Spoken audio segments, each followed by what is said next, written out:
ఒకసారి చూడుర్రి.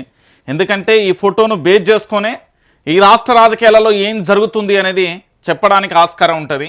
ఎందుకు ఫోటో అన్నానంటే ఇగో ఈ మీద టైటిల్ చూడుర్రి. తెలంగాణకు 10.5 ఏండ్లు పాటు నేనే రాజు నేనే మంత్రి. దాదాపుగా 10 సంవత్సరాలు రాష్ట్ర ముఖ్యమంత్రి యనుమల రేవంత్ రెడ్డి గారు ఈయనే ముఖ్యమంత్రి ఉంటాడట, ఈయనే మంత్రిగా కొనసాగుతాడట. అంటే అదేదో సినిమాలు ఉంటుంది కదా, నేనే రాజు నేనే మంత్రి అన్నట్టుగా ఇక్కడ రాష్ట్ర వ్యాప్తంగా ఏం చెప్తానంటే ఇక కాంగ్రెస్ పార్టీకి సంబంధించి ఆల్టర్నేట్ అంటే వేరే ఒక అభ్యర్థి అనేది లేరు అనేది చాలా క్లియర్ కట్గా కాంగ్రెస్ పార్టీ నేతలకు కూడా ఏది ఒక సంకేతాన్ని పంపించిండు, డైరెక్ట్గానే పంపించిండు. ఎట్లా పంపించిండో తెలుసా? మీరందరూ ఆలోచించండి. నైని బొగ్గు బ్లాక్తోని 4గురికి చెక్కు పెట్టిండు ఏకంగా. ఒక్కరికి కాదు, ఇద్దరికే కాదు.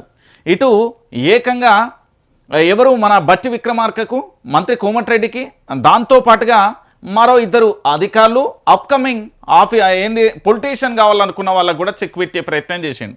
ఇక మిగిలింది ఎవరు?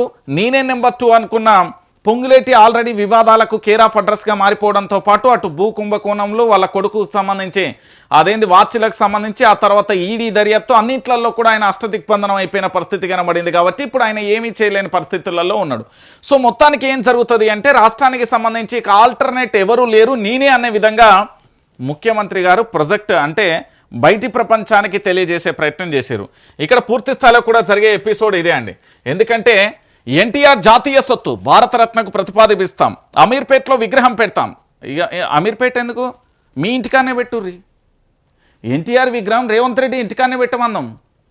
ఇక అమీర్పేటలో రోడ్ల మీద పెట్టి అక్కడ ట్రాఫిక్ జామ్లు అవ్వడు, రోడ్లన్నీ ఇరికిరికవుడు, ఆ విగ్రహం దగ్గర మళ్ళీ సిగ్నల్ పెట్టుడు, లేకపోతే ఎన్టీఆర్ వర్ధంతి జయంతిలు అయితే పూర్తి స్థాయిలో కూడా అక్కడ ట్రాఫిక్ జామ్లు అవ్వడు ఎందుకు? మీ ఇంటికన్నా పెట్టుర్రి, లేకపోతే తెలుగుదేశం పార్టీకి సంబంధించి ఆపోజిట్ ఉన్నది కేబీఆర్ పార్కు ఆడబెట్టుర్రి. మీకు నచ్చిన కాడ పెట్టుకోర్రి. ఎందుకంటే నేనే రాజు నేనే మంత్రి అనే ఒక అంశం ఏదైతే ఉందో అది రాష్ట్ర వ్యాప్తంగా ప్రజల్లోకి పంపించే ప్రయత్నం అయితే చేస్తున్నారు కదా. రేవంత్ రెడ్డి అనే వ్యక్తి స్లో పాయిజన్, గుర్తుపెట్టుకోరు. రేవంత్ రెడ్డి ఎప్పుడైనా స్లో పాయిజన్. చాలా క్లియర్గా తన వ్యూహాన్ని ప్రజల్లోకి ఇంప్లిమెంటేషన్ చేయడానికైనా ప్రజల్లోకి వెళ్ళడానికైనా అన్ని రకాలుగా లీకులు ఇస్తూ ఫైనల్గా ఆయన సెట్ రైట్ అయిపోతారు.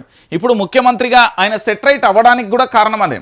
అడ్మినిస్ట్రేషన్ రాదు, రివ్యూలు జరిగాయి, కలెక్టర్ల మీటింగ్ జరగదు, ఐపీఎస్ల మీటింగ్ జరగదు, లా అండ్ ఆర్డర్ మీటింగ్ జరగదు, రెవెన్యూ మీటింగ్ జరగదు, పరిపాలన విభాగాలకు సంబంధించిన మీటింగ్లు ఏవి జరగవు. కానీ తెలంగాణలో ప్రభుత్వం ఉన్నది. ఇది హైలైట్. అసలు మీరు అవునన్నా కాదన్నా నిజం ఇది.